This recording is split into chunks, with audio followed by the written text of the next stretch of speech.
Ontem, segunda-feira e tal, comecei a semana, dou aquela panorâmica nos jornais, no fim de semana. Na segunda-feira de manhã, cheguei aqui, eu disse, não tem assunto, cara, não tem, é mais do mesmo, borobobó. Então fiquei aqui enrolando, brincando com os ouvintes, com o Barão, com a Carla, e aí alguns ouvintes escreveram, não, tem notícia, e eu fiquei durante o dia nesse diálogo que eu gosto muito de manter com os ouvintes pelo SMS, pelo correio eletrônico, e-mail e tal, dizendo, mas me diz aí quais são os assuntos. E aí eles mandavam os assuntos, mas esse já se falou dele durante a semana inteira, e esse aqui também, tarará. E aí hoje eu fiz um esforço maior, assim, para tentar não passar essa percepção de que não tem nada acontecendo, embora ela tenha sido predominante para mim já há alguns dias, para não dizer semanas, né?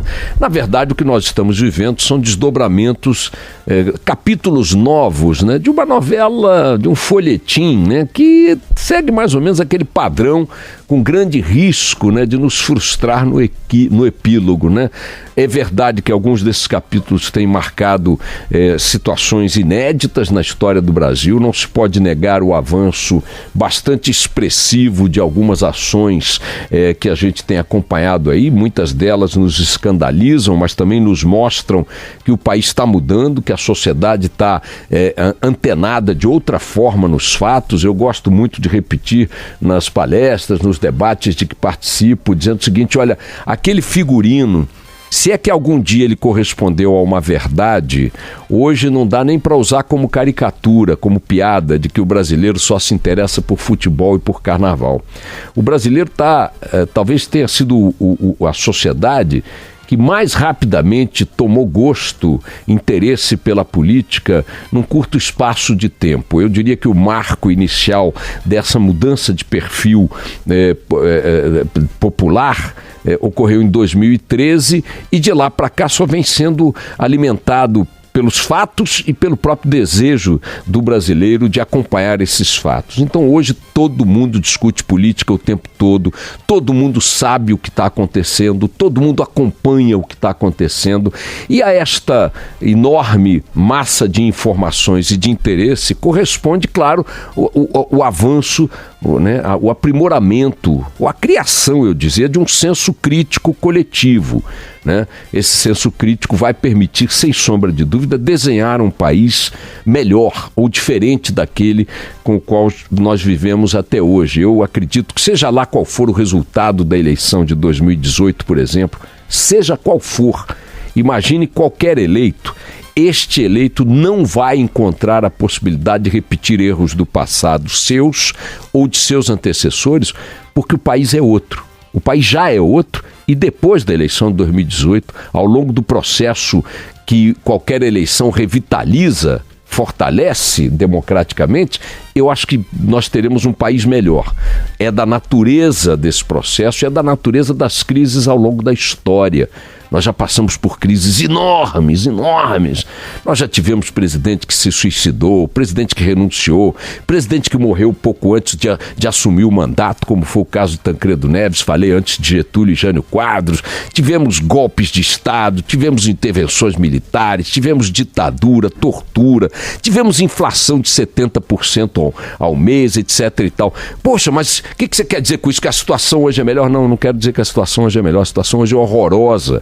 Temos 13 milhões e 300 mil desempregados, temos aí uma série de problemas seríssimos no campo social, no campo ambiental, no campo educacional, na saúde pública, um caos, tem muitos problemas para enfrentar, mas é importante observar que de todas as crises nós saímos de alguma forma.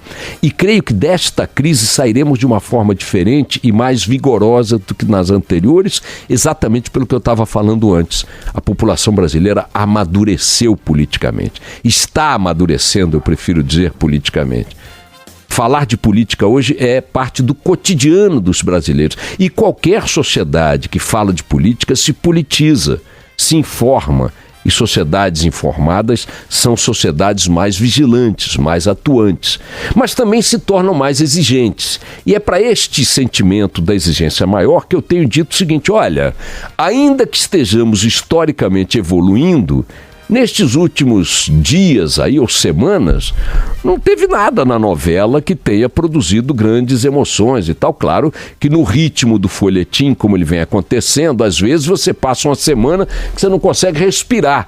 Você tem um fato num dia, acha que no dia seguinte esse fato vai repercutir no outro também, e um novo fato acontece atropelando o anterior. Assim como já admitimos aqui que há momentos que você não consegue simplesmente se concentrar numa manchete, porque a manchete seguinte, meia hora depois, já derruba a anterior, no impacto, na repercussão, é preciso também reconhecer que em determinados momentos esse ritmo desacelera e você fica com a sensação, tá certo? Talvez até porque está um pouco viciado na adrenalina, você fica um pouco com a sensação de que nada está acontecendo. Era a sensação de ontem e eu continuo com ela hoje, ainda que eu vá descrever aqui algumas coisas rapidamente para vocês chegarem ao julgamento que considerarem melhor. Vejamos, hoje todos os jornais estão dando a notícia de que a defesa do ex-presidente Lula apresentou os recibos de aluguel daquele apartamento ao lado do apartamento dele em São Bernardo do Campo, que ele usa como escritório para reuniões políticas. A Lava Jato vem denunciando que este apartamento foi, na verdade, doado a Lula pela Odebrecht como forma de vantagem indevida.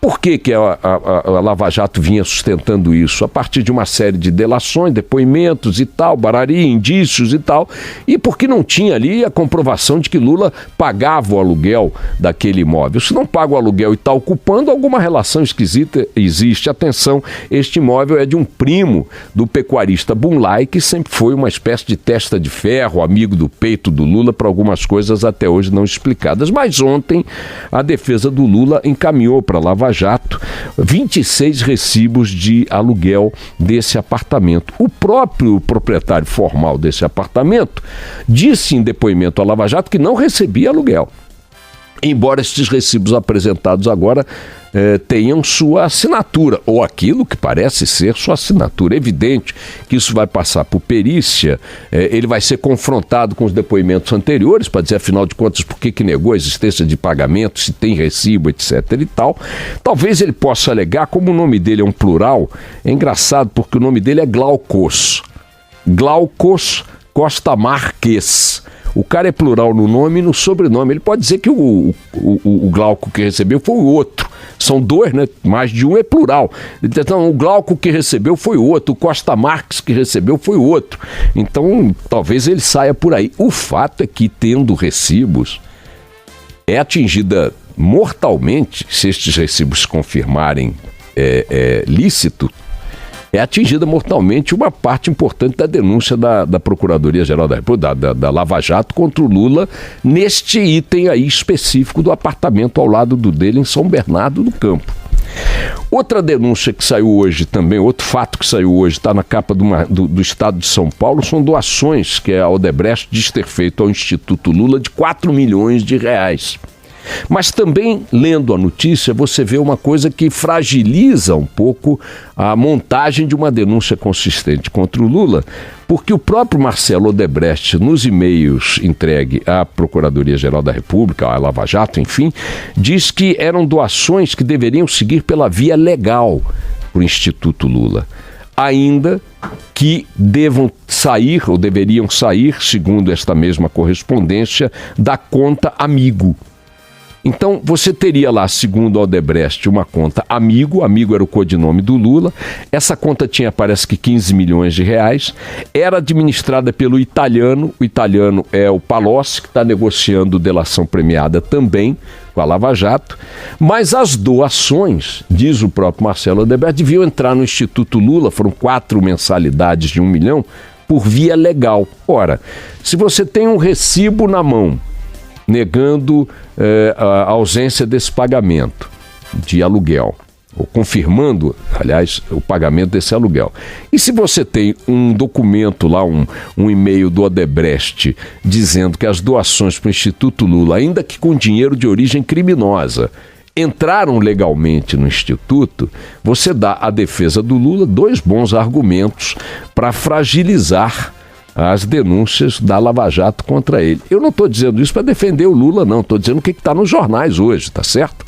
São 2 movimentos que, de alguma forma, preservam uma linha de defesa para o Lula melhor do que aquela que se oferece para quem é pego com batom na cueca, por exemplo. Por incrível que pareça, a despeito de seu evidente protagonismo num dos governos mais corruptos que já foram flagrados, aí, pelo menos flagrados na história do Brasil, do ponto de vista dos flagrantes, Lula continua escapulindo com alguma sorte e habilidade dos batons na cueca. Caem peças ao seu redor, mas ele dribla daqui, dribla dali, e estes recibos de alguma maneira o ajudam nesse sentido, bem como a informação de que as doações da Odebrecht para o Instituto Lula entraram pelo Caixa 1 do Instituto. Foram feitas legalmente. Então vamos esperar, nada modifica-se na novela em função disso, mas, de qualquer maneira, são dois dados a registrar. Hoje, o Supremo Tribunal Federal, outro fato, vai julgar se Aécio Neves, vai decidir se Aécio Neves vai para a prisão ou não. Esse é o terceiro pedido da Procuradoria-Geral da República para a prisão do senador Tucano por obstrução da justiça. É pouco provável, dizem aqui meus botões, com a língua a caminho da guilhotina, o barão que o Supremo mande prender o senador Aécio Neves. Ficaremos com mais do mesmo. E para não dizer que nada está funcionando, para vocês verem como é que a novela, num certo sentido, ela passa a impressão de que muita coisa está se concretizando, mas quem está acompanhando o dia a dia da coisa tem momentos de aflição, porque parece que está parado no tempo. Hoje, o repórter, o colunista Leonardo Ferreira, do Jornal Extra, no Rio de Janeiro, disse que o filho do Eike Batista, o Thor, cuja habilidade profissional ainda não é de conhecimento público, está circulando com um carro novo no Rio de Janeiro. É um carro que tem nome e sobrenome, de tão nobre que é. É um Mercedes-Benz Brabus S65 Rocket 900. Você já viu o carro? Como é que chama o seu carro? Palavrão. Qual é o modelo do seu carro? É um Jeep. Um Jeep? Jeep. O meu é um Twingo. Só. Qual é o sobrenome do seu carro? Não tem. Nem o meu. O dele chama Brabus S65 Rocket 900. Sabe quanto custou? Quanto? 3 milhões de reais. Quem é Thor Batista? É filho de Eike Batista. Quem é Eike Batista? É um dos criminosos alcançados pela Lava Jato, pelas operações de combate à corrupção, contra o qual não está acontecendo rigorosamente nada. Ele está em casa, numa mansão, vivendo nababescamente no Rio de Janeiro, enquanto a família continua usufruindo de milhões e milhões de uma vida bilionária que tem origem no crime, ou que teve relações com o crime, particularmente com a quadrilha de Sérgio Cabral. Este conjunto de coisinhas que eu estou falando aqui apenas mostra o seguinte: voltamos para a vaca fria. Quer nas denúncias contra Lula, quer nas denúncias contra outros envolvidos em corrupção, empresários, doleiros, parlamentares, etc. e tal, nós precisamos chegar à efetividade. As pessoas envolvidas nesses crimes precisam efetivamente ser julgadas, condenadas e cumprir penas. Enquanto isso não acontecer, é aquela história da falta de novidade. Você tem emoções ao longo dos capítulos, mas o epílogo caminha para uma chatice monumental, para a repetição de enredos que nós já vimos dirigidos pelo diretor Impunidade. Então vejam aí que maravilha, que a gente também tem que ficar esperando para ver o que vai acontecer com o Eike Batista. Por enquanto não aconteceu nada, com a Aécio Neves provavelmente também não, e pelo que está se encaminhando aí em relação ao Lula, pela ausência do batom na cueca, o risco de não acontecer nada com Lula também é significativo. Enquanto isso, a Câmara dos Deputados consegue assumir com a maior tranquilidade o expediente de 3 dias por semana. Não trabalhou na sexta-feira passada, não trabalhou na segunda-feira, com uma pauta lotada de coisas importantes, mas simplesmente não trabalha e diz que não é para trabalhar mesmo. E as pessoas ficam discutindo o que não foi discutido lá. Por que não leram a denúncia do Temer? Por que não votaram o novo refis? Por que não avançaram as questões que estão lá penduradas na pauta e tal? E ninguém pergunta, vem cá, por que eles não estão trabalhando? Qualquer trabalhador que tenha que cumprir um expediente de 5 dias úteis por semana e cumpra só 3, leva um pé na bunda no final do primeiro mês por justa causa, abandono de emprego. Esses pilantras estão lá com discursos sobre o que não fizeram. E as manchetes debatem o que eles não fizeram. Bom, mas aí articulação para lá do não fazer, articulação para cá do não votar, articulação para lá do não trabalhar, e a gente segue a nossa vida como se fosse a coisa mais natural do mundo. Hoje parece que eles finalmente vão dar quórum lá para a leitura da denúncia do Temer. Daqui a pouco o Rodrigo Orengo conta para nós os detalhes. Vamos lá.